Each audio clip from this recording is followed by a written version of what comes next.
So we welcome you. This particular webinar is focused on really looking at new populations in our states. We have seen that the typical, who we might consider to be, the migrant ed population in our state 5-10 years ago is looking very different in a lot of states. And we wanted to kind of give some background on that, give a little bit of information about what's changing, and then give you some resources and websites and places that you can go to learn more about your own state.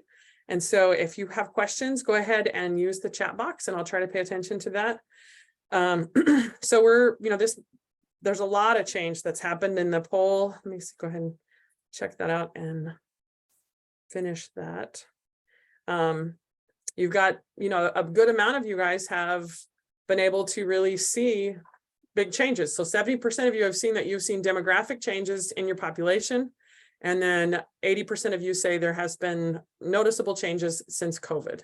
And so I think it's something that we're seeing in a lot of places, and it looks very different depending on the place that you're at. So you may be seeing very different populations coming into your state.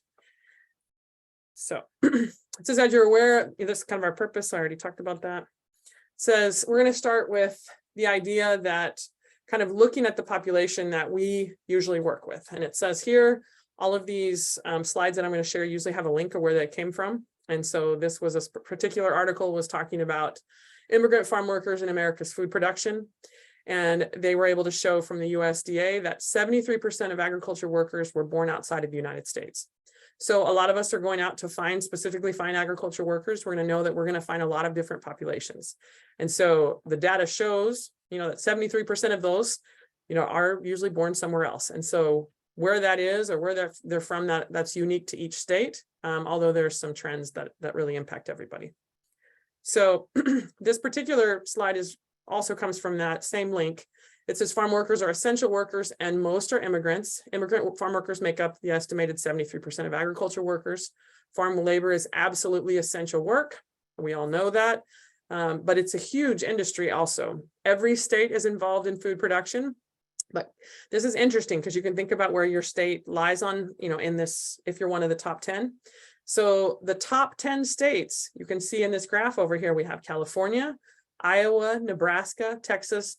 This is here total cash receipts for agriculture commodities by state. So this is who's made the most money in agriculture. Some agriculture products are worth a lot more than others. And so that doesn't always mean that has the same number of workers, but it is a good indicator that there's a lot of ag there. They're making a lot of money from ag. And so you've got California, Iowa, Nebraska, Texas, Minnesota, Illinois, Kansas, Wisconsin, North Carolina, and Indiana. And then all the other states fall within the other percentage. So it says here, California, Iowa, Texas, Nebraska, and Minnesota make up more than 1/3 of the total U.S. agriculture output value. While some sectors like livestock production are scattered across the country, others are very concentrated. If you're from Arizona, for example, the lettuce that's grown in Arizona, it's a very concentrated area, or the poultry farming that's in Georgia or Delaware, Alabama. It's very certain crops and certain products are grown very much concentrated in different places. So it says 56% of California farmers reported being unable to find all the workers they needed over the last 5 years. So one thing we're seeing is that people are reaching out and trying to figure out how they can get those farm workers, or some of the farms are shifting to different types of work. And so this idea of need and having more workers is something that's very much present on a lot of farms, a lot of farm owners' minds. It says in 2019, about 258,000 immigrant workers were granted temporary H-2A visas, but less than 4% of the total numbers of workers that are needed for food production. So sometimes we hear states say, yeah, we're really doing a lot of recruitment effort and we're really focusing on the H-2A. This just shows H-2A is one small part of this huge amount of people that are working in agriculture in different areas. Of course, not all of those areas are eligible for us, but you really want to be swinging wide and making sure you're really canvassing everything, because if you're just looking at H-2A, you're going to be missing some of those other workers that are not H-2A. But as you can see, the demand for H-2A continues to grow. And this was just up to 2018. It's gone even more since. So it says here, if farmers lost their foreign-born workers, agricultural output would fall by 30 to 60 billion. So it would have a huge impact. And so we understand the value of why they're needed. but there's also many other organizations can see the difference. And so I want to back up and talk a little bit more about US demographics as a whole, and then come back to how that ties back to what we do with MigrantEd. So it says, and this is from the census, it says, by the year 2030 marks a demographic turning point for the United States. Beginning that year, so it's 7 years from now, all baby boomers will be older than 65. So that's, for me, that's my parents. This will expand the size of the older population so that 1 in every 5 Americans is projected to be retirement age. Later that decade, by 2034, we project that older adults will outnumber children for the first time in US history. The year 2030 marks another demographic first for the United States. Beginning that year, because of population aging, immigration is projected to overtake natural increase. So that means like the births that we have, births over deaths, as the primary driver of population growth for the country. Now, I do notice that there's a raised hand. Just don't raise your hand. If you've got a question, just put it in the chat box and we will pay that. So Melissa will just turn those off. If anybody does raise their hand, we're just gonna tell you to put your question in the chat box. So here is the example of, where they're talking about. So millions of people 65 years and older. 2016, it was 49.2% of the population. 2020, it was 56% of the population. By 2030, it's 73% of the population. Or it's 73, that's the age that they're going to be, sorry. And it's 15% over here, 17% over here, 21. You can just see the increase. It's not 70% of the population, sorry about that. So as the population ages, the number of deaths is projected to rise substantially, which will slow the country's natural growth. So I know that Canada, for example, has an immigration policy where they'll look specifically at their population and what's happening and how many new immigrants they need and what businesses and areas they need them in. And they have a really kind of ever-changing immigration policy. The US is a little bit different. We've not changed our policy for years and years. And so it says here, as a result, net international migration is projected to overtake natural increase, even as levels of migration are projected to remain relatively flat. These 3 demographic milestones are expected to make the 2030s a transformative decade for the US population. So it's kind of interesting to see kind of what that looks like. What does that even mean for us? And I'll bring that back so you can kind of see. It says by 2060, the population is projected to reach 404 million. And then you can kind of look at this breakdown. So in 2016, those that were under 18 years were 73.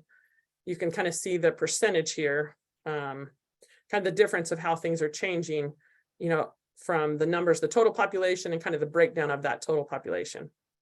It says the nation's foreign-born population is expected to rise from 44 million people in 2016 to 69 million in 2060. So basically, all these slides are letting you know that we're going to see changes, and the population that was here, we're going to see more growth from outside populations. And so we're not going to have more babies born.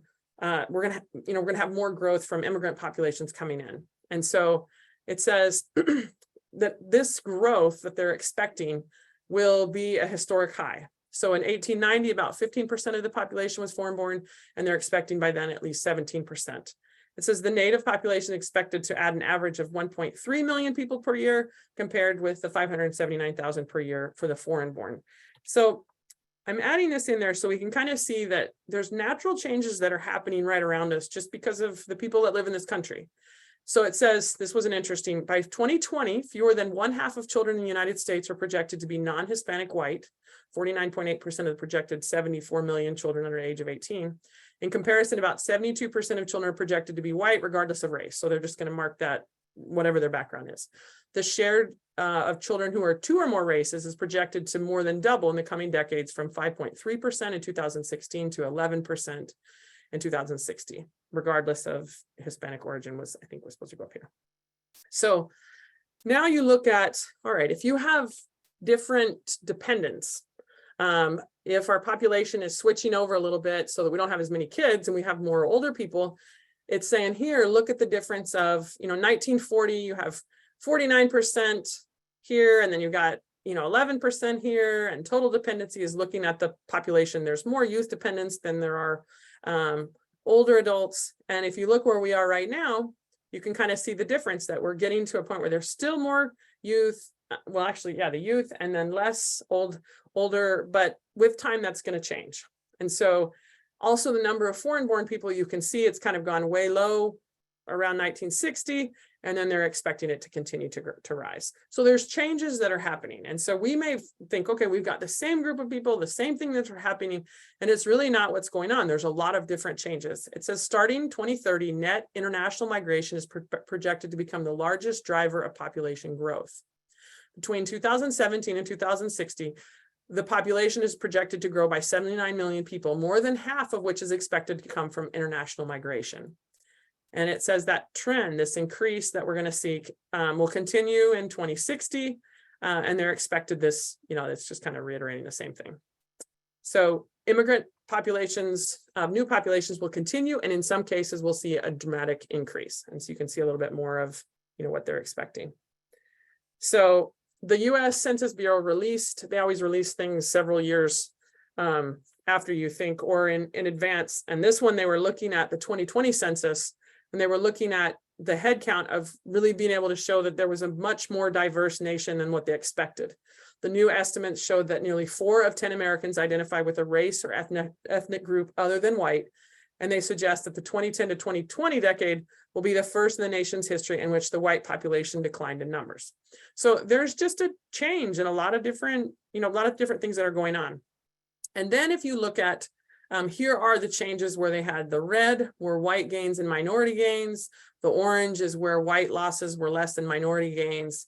And then the yellow are white losses greater than minority gains. And so you can kind of see that the population in the country, we've got lots of things, some places, one thing's gaining, another thing's decreasing, a lot of things that are kind of changing. Sorry, I pressed my button too quick. It says a broader view can be seen by looking at the 3,100 plus counties, among them 2,251 counties, home to nearly 60% of the nation's residents, sustained losses in their white populations over the 2010 to 2019 period. Yet in 576 of those, white losses were more than countered by gains in racial and ethnic minority populations. And so it's just a lot of movement, a lot of different population change for a lot of different reasons. So it says there's a decline in the younger population, which is also going to impact later on the workers that are available. It says another notable trend observed in the new census data is an overall decline in the nation's population under 25. In a country that's rapidly aging, an absolute decline in this youthful population represents a demographic challenge for the future. So they're looking at it saying, hey, we don't have the same population that we had before. People are not having as many kids. And then there are growth in some areas and complete decline in other areas. So these dark green ones are the ones that had more people coming into the area between 2010 and 2021. Texas had the largest growth with 4.3 million more residents. Illinois had the largest decline. Among counties, Arizona folks, Maricopa County had the largest growth with, over 600,000 more people. Sorry. And then Baltimore had the largest decline, and you can see, they have a lot less residents right there. And so it's a big difference in some of these changes that you can see right there. And then the racial makeup of looking at the difference between all the different races. Some of it's very similar, but there are some different changes in different areas. In 2021, the US was more diverse than it was in 2010. 2021, the white non-Hispanic group made up 59% of the population compared with 63% in 2010. With 2010 and 2021, the share of population that is Hispanic Latino grew the most, increasing 2.5 percentage points to 18.9%. And so you can kind of see, there's just lots of changes happening. Now, if you're looking at the size of population change in your area, so this is kind of interesting. The green here, you see the total number of the population. If you're looking at some of these darker counties, you can see the size and change between 2010 and 2021. In some of our areas, we definitely have people moving out. In other areas, we definitely have people moving in. COVID really changed that too. There was a lot of unexpected growth in some areas. And here, this is the population change between 2010 and 2021. This one here is like the total, looking at the total population, and this is looking where the change. So these areas really had increase. Some of these orange and yellow areas had decrease, and you can kind of see. So regardless of whether we're paying attention or not, there's a lot of things that are coming into play where people are coming and going, and then the population itself is changing. And so you can kind of see the difference of there. So in 2021, there were 270,931 farm workers in Texas.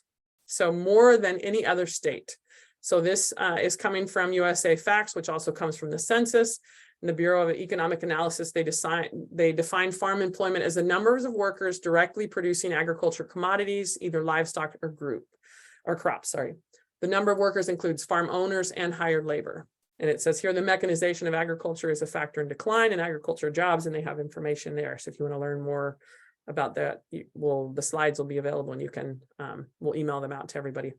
So you can see here, you can kind of look where your state is and what number it is. I'm in Tennessee, so I always kind of pay attention to what's happening in Tennessee, but you can see Texas, California, and then some of these purple ones. So some of these are not always huge migrant ed states, but like Washington and Wisconsin and Ohio and Kentucky, and this is farm employment, you can kind of see. And then some of our other states are, New Hampshire or Maine or Vermont, maybe way smaller. And then over here is the total share of employment in the state. So it just means if you look at all the different jobs, what's the share that ag has in that state? And it says in 2021, farms employed 5.2% of workers in North Dakota, more than any other state. And so that was 5% of the North Dakota share. So farm product sales, you can kind of see how your states are faring. Like Iowa's a real big one as far as the products that are sold. Now, sometimes that's corn and soy, which may not impact us as much as far as finding workers for that.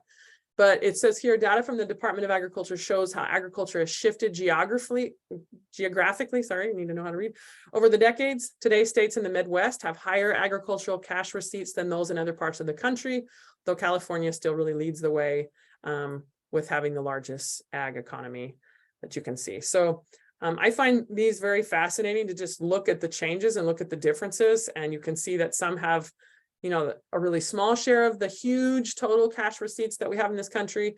But all of this data should help us know, like if I'm a state and I have very few farm workers signed up or very few migrant families in my program, but I'm one of the top 10 ag producing states in the country, I would definitely be doing some head scratching and trying to figure out what am I doing wrong? How can I find the population? Maybe I'm only recruiting in part of the state and not really looking at my whole state. But the data shows there has been a lot of changes out with some of the ag powerhouses really staying the same, but other ones having some shifts and having some increases or decreases. So it says these are the top countries of origin in the United States. The US is home to more immigrants than any other country, more than 45 million people, according to the latest census estimates. And if you want to see that, you can click on that link. It says Mexicans make the largest group of immigrants in the United States. I know that's many of us have worked with many people that have come from Mexico over the years. And that has been, sometimes when people assume this is the farm worker population, they assume that they're all from Mexico, and that isn't always the case, but there is a very large population of farm workers that are from Mexico. If you look at the country, the next largest group that we have in the country is India, then China, then the Philippines, El Salvador, Vietnam, Cuba, Dominican Republic, Guatemala, Korea. So you can kind of see some of these numbers. It says where immigrants live in the United States. So you can look at the purple, of course, is where there's more immigrants. Immigrants make up a greater share of the population in some parts of the country. More than a quarter of California residents are foreign born, while immigrants make up less than 2% of West Virginia's population. So some of you are not looking for immigrant populations when you're looking for farm workers, because in your particular area, that's not the group that's, that's working in agriculture. So I think that's one of the challenges of this program is it's so unique depending on the crops that you have, the seasons that you have, the people that you have coming in, the demographics of the local population. And so these really kind of give you an idea of just because there's a huge immigrant population in some place doesn't mean that it's due to agriculture, but sometimes there is some correlation that you can see. And so again, this just kind of adds to the tools that we have to kind of better understand the population that we're trying to work with. Most states' immigrant populations have grown since 2010. North Dakota, Delaware, South Dakota, and Idaho have seen the greatest increases in their immigrant populations since 2010. Immigrant populations have decreased in Vermont and New Mexico. And so those were the ones with the greatest. Now, North Dakota, I was wondering, what is it with North Dakota? They have a lot of Canadian immigrants. And so you may make assumptions and say, wow, I wonder who's coming in. And it may be a total different population than what you expect. And so you can kind of look at where your state is. Some have declined, some the population is still small, and some it's very much a much larger group of the whole. So just depending on the population that's coming in and where they're from, it says foreign-born people are more likely to be in the labor force and to be in a married couple family than people born in the US. A higher share of immigrants is also between the ages of 25 and 54. And these are the ages where people are most likely to be employed.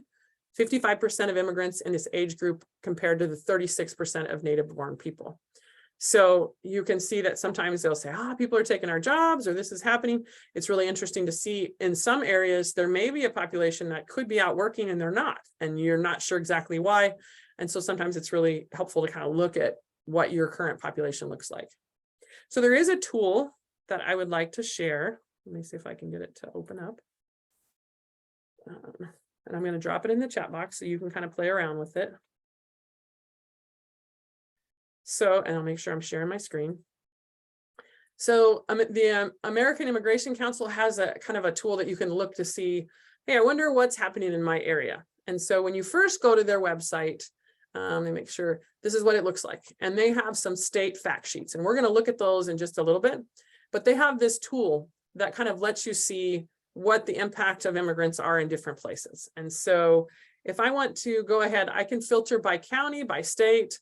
So I'm going to go ahead and somebody give me I'm just going to go with the first one that puts it in the chat box, a state, county, and maybe a zip code in the chat box. And the first one that comes in, I've got Sarah's got Idaho in there. So I need a state. Okay, so I've got one here. I'm going to do the one that has both the state. I think the first one that came in was Wendy's. We're going to take a look at Texas. We're going to look at the county being, let's see if I can do this right, Bexar. And I got to figure out how to look at the county. So the problem is I don't know where on earth that is in the state. So you can click on any of these and then it'll let you see, okay, in Hill County, Texas, the number of immigrants is 3,011. This is coming from the census. Immigrant share of the population is 8.6. Immigrant taxes paid, immigrant spending power, the number of, so I like the total number of immigrants. So I can also correlate to see in Hill County, Texas, is there more ag, workers at that, in that particular county. So I can compare.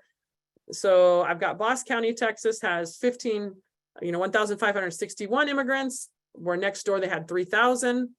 You look over in the county below it, McLennan County, Texas, I have no idea what's in that particular county, but they have 22,000. So this is just a tool that lets you kind of know, do I have an immigrant population in any of my areas, and how big is it compared to another county? So Hamilton County, Texas, it's saying it's not showing me how many. Comanche. So I can kind of play with this tool and just look around and see the number so I'm just looking for the number of like how many there are. Now, the interesting thing is you can then go back. Let's see if I can go to the front of their website. They have their state fact sheets.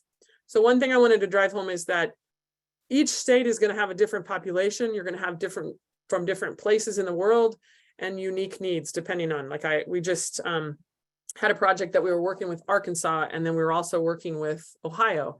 And Ohio has a Marshallese population, and Arkansas also does too. And so some of the Marshallese population from Arkansas will go to Ohio.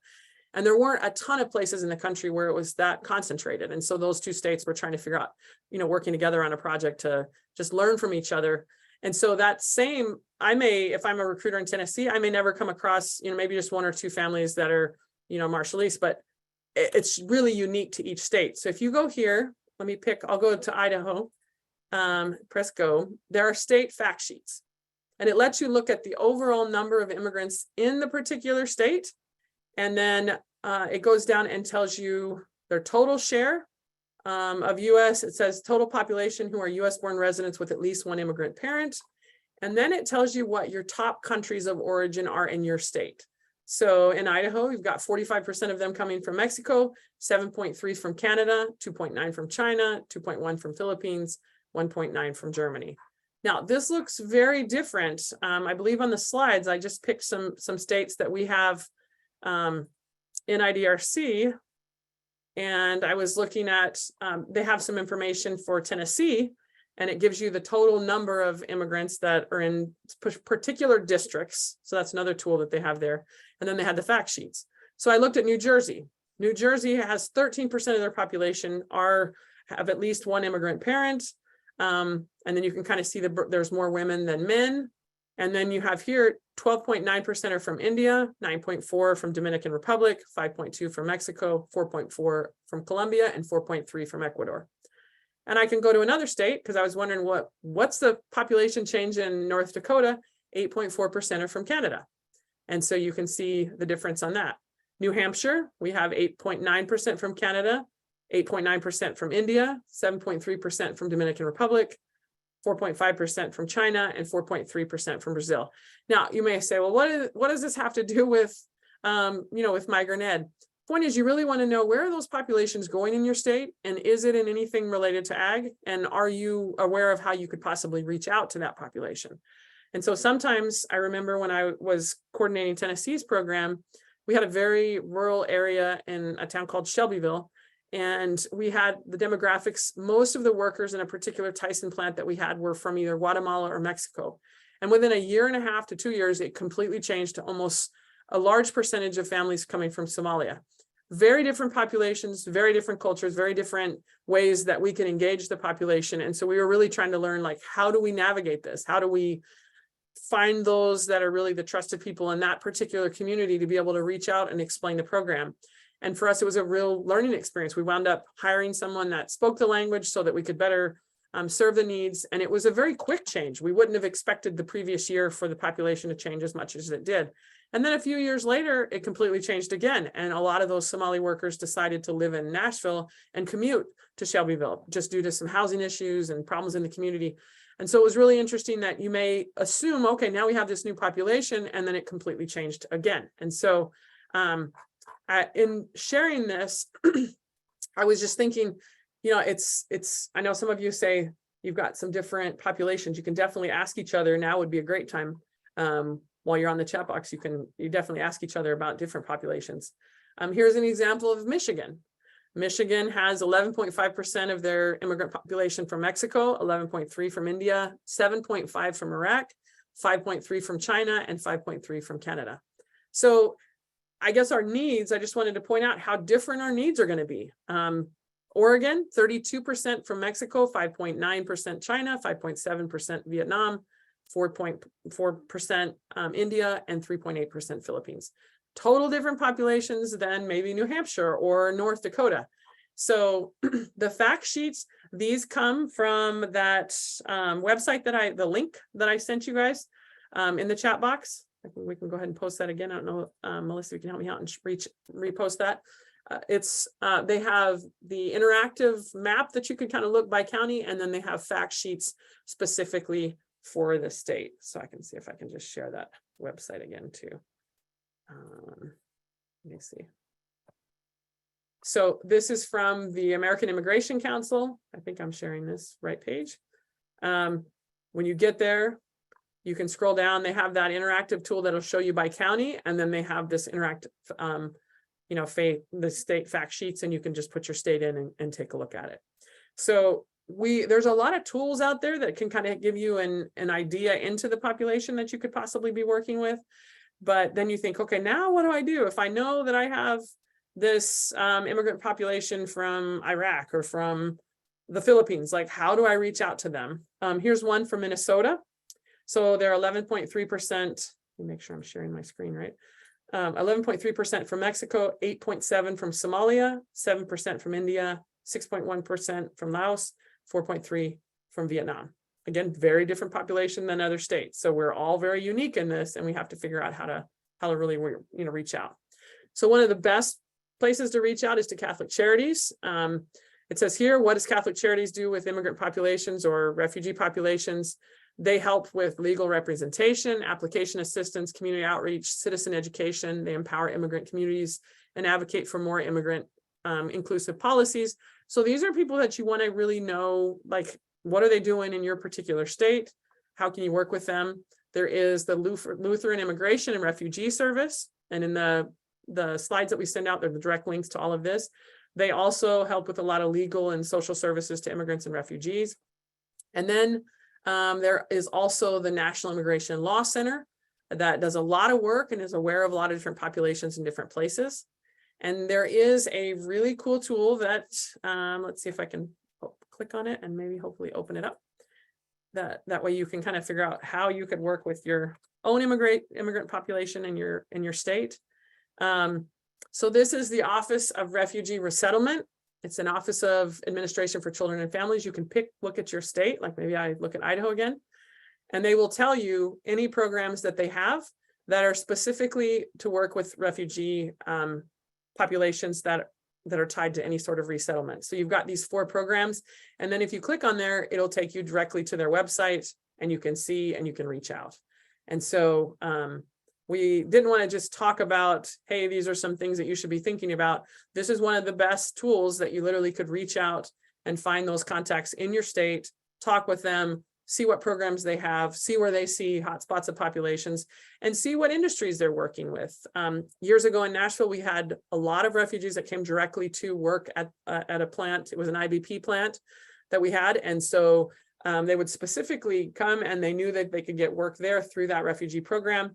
And so there may be similar things. I know in a lot of states, that's exactly how it happens. And so here's some examples of, of course, if I was looking at Tennessee, all of these different refugee services, these would be people that you really want them to know what you're doing and see if they have eyes and ears out, that can help know what's going on. So Wendy just shared another, let me see if I can pop that up. So it says a Refugee and Immigration Center for Education and Legal Services. Very cool. And so this is another resource that you can check out. So we suggest that you definitely try to learn those. And so you're going to know more than, there may be other ones that you want to reach out to, but these ones from the Office of Resettlement, Refugee Resettlement, are a great place to start. And so you can check those out and see. And so, for example, in my state, if I was trying to reach out, I could look and see, they got the website right there for Nashville that I could work with them and see specifically what they're seeing in my state. So today's webinar may be a little bit shorter than some of the ones we had. That was only 30 minutes, but we're really suggesting that you get in touch with those agencies and really get to know the ones that are in your particular state. Take a look at what the data is showing of the populations that you have coming in, see if it correlates by county to any of the populations that you also see that there's a lot of ag work in the area. And so it's kind of, you want to make sure that you're trying to find those new populations and that you're not just going to what you always know. A lot of times in our work with different states, we've seen that states are very comfortable at the school, very comfortable getting referrals from family, not as comfortable going out and, really canvassing like the whole community and knocking on doors and canvassing housing and then going to all the different farms. And so I'm sure we're missing a lot of kids in different places. And then we would probably think, we worked in one state, for example, and they had a population that was new to their state, and they brought a translator along. And the translator was a member of this population, this new population that they were wanting to get to work with.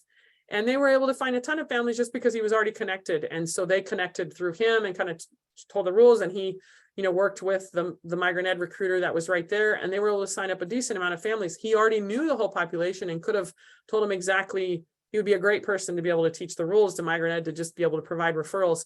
And so this state had been good about figuring out what population they had, and then how can they get a trusted individual from that population to help open the doors. And so it's really important that we continue to realize that, it doesn't matter if we've been in the program for 25 years and we really think we've got it. Things are changing. They continue to change. Agriculture continues to change. Populations continue to change. Policies continue to change. So we have to evolve with that. I see a comment that says Raices is Texas-based, Wendy, from the link that she said, but I understand they have partnerships with other states like California. So that's a good example of very local-based, for a particular state, but there may be other partnerships and people that they're working with. So let me make sure to scroll through.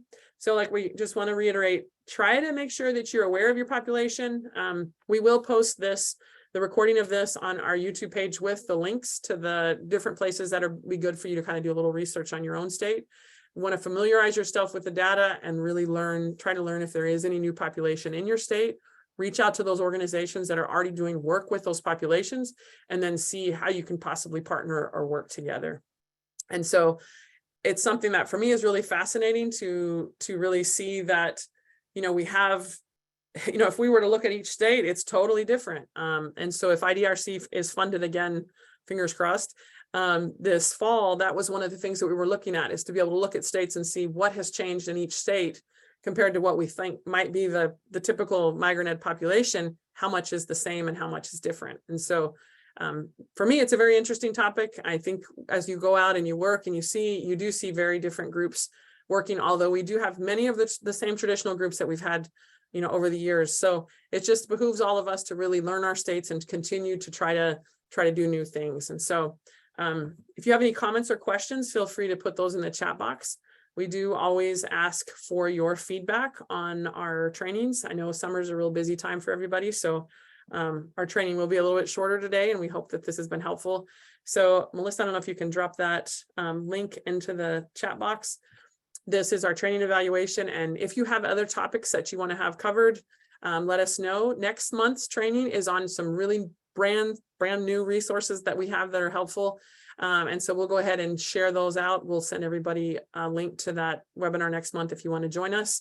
And so we appreciate your time. We appreciate your interest and learning. And we definitely learn from you guys, and we hope that this was helpful. So I'm going to go ahead and stop recording.